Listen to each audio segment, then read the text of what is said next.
नमस्कार, news DC press Brijesh Jaipur में आप सभी दर्शकों का हार्दिक स्वागत है एक नई खबर के साथ। ये खबर है ऑटो चालक का कार्य करते हुए बने पार्षद नरेश नागर की। एक मुलाकात कार्यक्रम में 27 मार्च 2023 को पार्षद नरेश नागर ने बताया कि मैंने माता पिता की प्रेरणा से लगातार कई वर्षों से मैं अपने क्षेत्र आदर्श नगर में जनता की सेवा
एक मुलाकात कार्यक्रम में आप सभी दर्शकों का एक बार फिर से हार्दिक स्वागत है।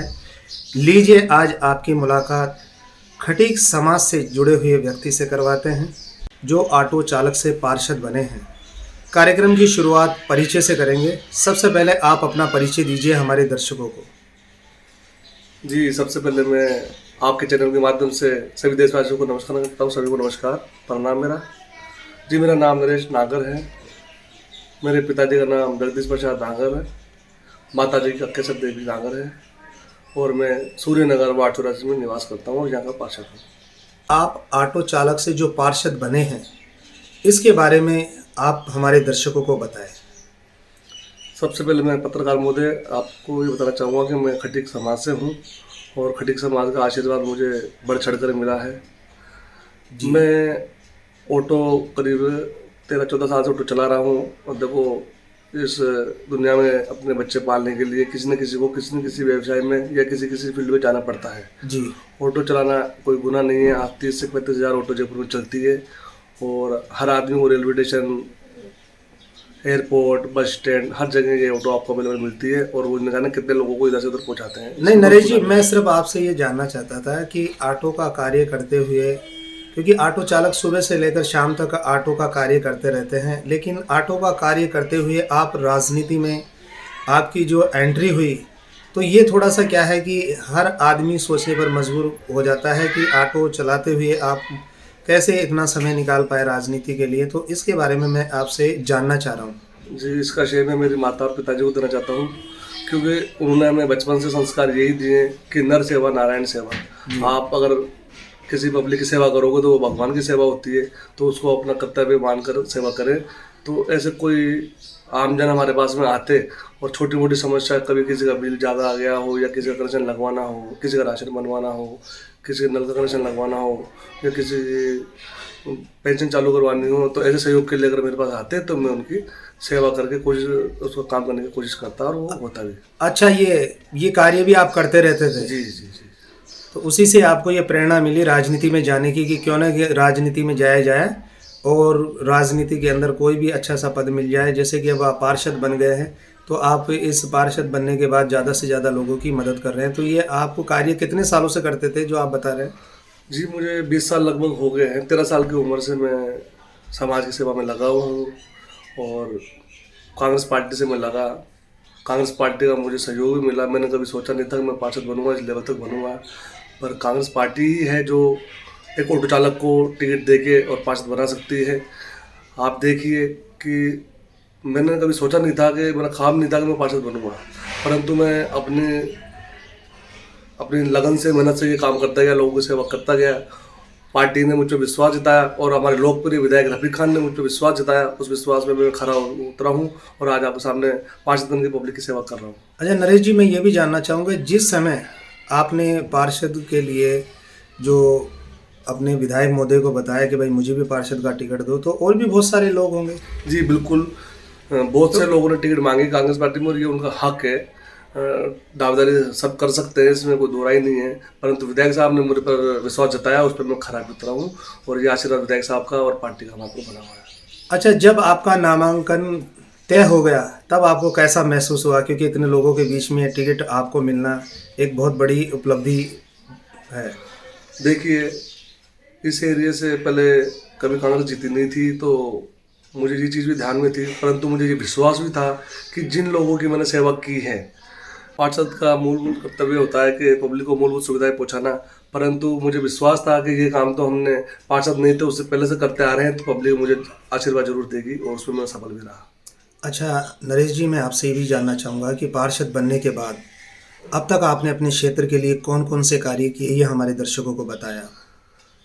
देखिए जी, जो पार्षद 5 साल में कार्य करते हैं उससे कई गुना ज़्यादा काम मैं विधायक साहब के नेतृत्व में कर चुका हूँ।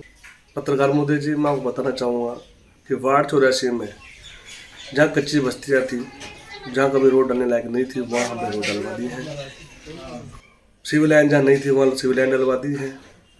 पानी की व्यवस्था जहाँ नहीं थी वहाँ पानी की लाइनें बिछवा दी हैं, और भी कई जगह जहाँ पानी की लाइन नहीं है वहाँ के लिए हम कार्यरत है, वहाँ भी बहुत जल्दी लाइनें डल जाएंगी।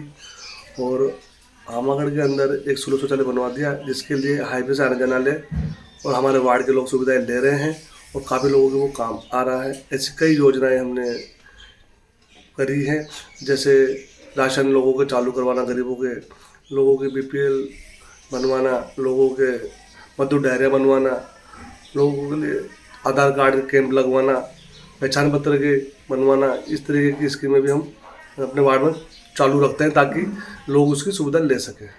अच्छा पार्षद महोदय, मैं आपसे ये जानना चाहूँगा कि जहाँ पानी की समस्या ज़्यादा है, ऐसे में आप क्या करते हैं वहाँ। देखिए जी, करीब करीब लाइनें हमारी डल चुकी हैं, लेकिन जहाँ नहीं डली है अभी वहाँ हम पानी के टैंकर से उनको सप्लाई पहुँचाते हैं ताकि वो लोग पानी पी सके, प्यासे नहीं रहे, जैसा हमारा प्रयास रहता है। बहुत अच्छा, अपने क्षेत्र के लिए आप कार्य कर रहे हैं, इसके लिए मैं आपको धन्यवाद देता हूँ, साधुवाद देता हूँ। साथ ही साथ आप इसी प्रकार से कार्य करते रहें। भविष्य के अंदर अपने क्षेत्र के लिए क्या कोई बड़ी योजना आपने बनाई है।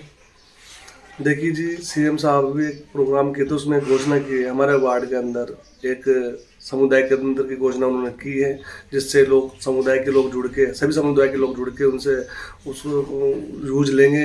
आज आप समझते हैं कि गरीब आदमी के लिए लाख 2-2 लाख रुपए गाड़ने के लिए निकालना बहुत बड़ी बात हो जाती है। वो हमारे लिए CM साहब ने और विधायक रफी खान जी ने एक घोषणा करी है कि समुदाय के अंदर जो निःशुल्क लोगों को उपलब्ध होगा, ये बहुत बड़ी उपलब्धि है हमारे लिए और कांग्रेस पार्टी के लिए। जी बहुत बहुत धन्यवाद, आपको धन्यवाद, आपके विधायक महोदय श्रीमान रफ़ी खान जी को धन्यवाद और कांग्रेस पार्टी को भी धन्यवाद। पत्रकार महोदय, मैं आपको एक बात और बताना चाहूँगा इसके साथ में कि हमारा प्रशासन भी हमारे साथ में सहयोग पूरा करते हैं। हमारे गलता गेट SHO साहब भगवान साई जी और उससे पहले जितने भी SHO आए हैं, ये जितना भी गलता गेट थाने के अंदर स्टाफ रहता है वो हमें फुल कोऑपरेट करता है और हमारे यहाँ पर शांति बनाए रखने में हमारी मदद करता है और असामाजिक तत्वों को दूर रखता है। इसके लिए मैं पुलिस प्रशासन का भी बहुत बहुत धन्यवाद करना चाहता हूँ और कांग्रेस पार्टी का धन्यवाद करना चाहता हूँ और विधायक रफी खान को धन्यवाद करना चाहता हूँ, जो उन्होंने मुझे आशीर्वाद देकर यहाँ पहुँचाया ताकि मैं पब्लिक की सेवा कर पा रहा हूँ। इसके लिए अपने आप को सौभाग्य मानता हूँ। पार्षद जी, शिक्षा के बारे में आपके क्या विचार है। पत्रकार महोदय, शिक्षा के बारे में मैं इतना ही कहना चाहूँगा कि शिक्षा वो शेरनी का दूध है, जो पिएगा वो दहाड़ेगा। तो शिक्षा बहुत ज़रूरी है, बहुत ज़रूरी है। माँ बाप को अपने बच्चों को शिक्षित करने में सहयोग करना चाहिए, उनकी पढ़ाई लिखाई का बढ़िया से बढ़िया ध्यान रखना चाहिए। जी अच्छा नरेश जी, अब मैं साथ ही साथ ये भी जानना चाहूँगा, क्या सुखी रहने के लिए सिर्फ शिक्षा ही जरूरी है या संस्कार भी जरूरी है। शिक्षा के साथ में संस्कार भी बहुत ज़रूरी है, क्योंकि संस्कार अगर नहीं होंगे तो शिक्षा का कोई वजूद नहीं है, कोई मोरल नहीं है। तो शिक्षा के साथ में संस्कार भी बहुत ज़रूरी हैं।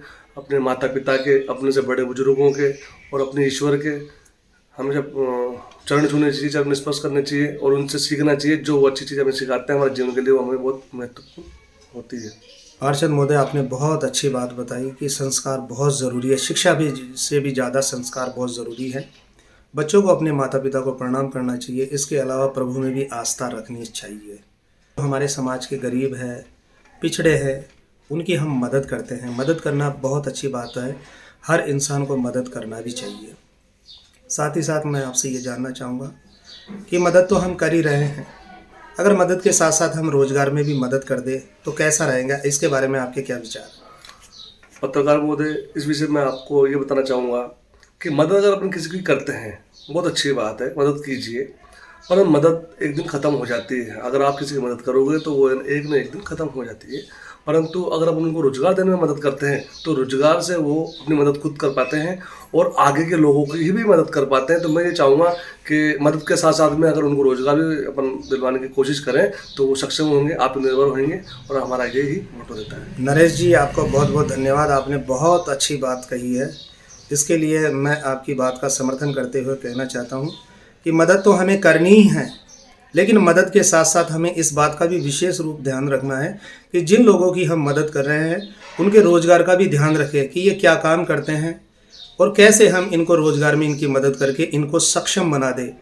जब जिनकी हम मदद कर रहे हैं, जब वो लोगों को रोज़गार मिल जाएगा तो वो खुद सक्षम हो जाएंगे। नरेश जी, पहले आप ऑटो चलाते थे और अब आप पार्षद बन गए हैं, दोनों में आपको क्या अंतर महसूस आ रहा है, इसके बारे में बताएं। पत्रकार महोदय, मैं अपने परिवार को पालने के लिए जिस स्पीड से ऑटो चलाता था जी, उससे दुगनी रफ्तार से मैं वार्ड के कार्य करा रहा हूँ। मुझे बड़ी प्रसन्नता है क्योंकि मैं पहले अपने सिर्फ परिवार को पा रहा था, लेकिन अब वार्ड के सभी सदस्य मेरा परिवार है और उन लोगों की मदद करके मुझे बड़ा मजा आता है, बड़ा खुशी मिलती है कि मैं उनका कोई काम कर पाता हूँ। मैं सौभाग्य मानता हूँ अपने आप का कि जो मैं पब्लिक सेवा कर पा रहा हूँ। ऐसा कार्य मालिक किसी को देता है और मुझे जिम्मेदारी पार्टी ने, विधायक रफीक ने दी है, उसको मैं सही तरीके से निभाने की कोशिश कर रहा हूँ। इसके लिए विधायक साहब का, कांग्रेस पार्टी का बहुत बहुत धन्यवाद। पार्षद महोदय, आपके विचारों की वजह से मैं आपको धन्यवाद देता हूँ, आपके माता पिता को धन्यवाद देता हूँ, आपके कुल गोत्र को भी धन्यवाद देता हूँ जो आपकी इतनी प्यारी सोच है। आपने कहा कि पहले मैं अपने परिवार का पेट पालता था, लेकिन पार्षद बनने के बाद जो पूरे क्षेत्र की जनता है वही मेरा परिवार हो गया और आप उनकी सेवा करते हुए अपना सौभाग्य मान रहे हैं। इसके लिए भी मैं आपको धन्यवाद देता हूँ। की ओर जा रहा है, अगर ऐसे में आप कोई संदेश देना चाहे तो वो आप हमारे दर्शकों को बता सकते हैं। पत्रकार महोदय, आपका बहुत बहुत धन्यवाद जो आपने कीमती समय निकाल कर आपने मेरा इंटरव्यू लिया। और कार्यक्रम के अंत में मैं एक ही बात बोलना चाहूँगा कि किसी भी समाज के लोगों को अगर मेरी आवश्यकता या कोई मेरे जरिए कोई काम की आवश्यकता पड़े तो वो सुबह नहीं, दिन नहीं, रात को भी मेरे घर पे आके मुझे बता सकते हैं। मैं उनके पूरी सहयोग करूँगा और समाज के लोग, किसी भी समाज के लोग हों, वो मेरे पास में आके अपनी बात बता सकते हैं, रख सकते हैं, तो मैं उनकी काम करने की पूरी कोशिश करूँगा। इसके लिए मैं हमेशा उनके लिए तत्पर सेवा में रहूँगा।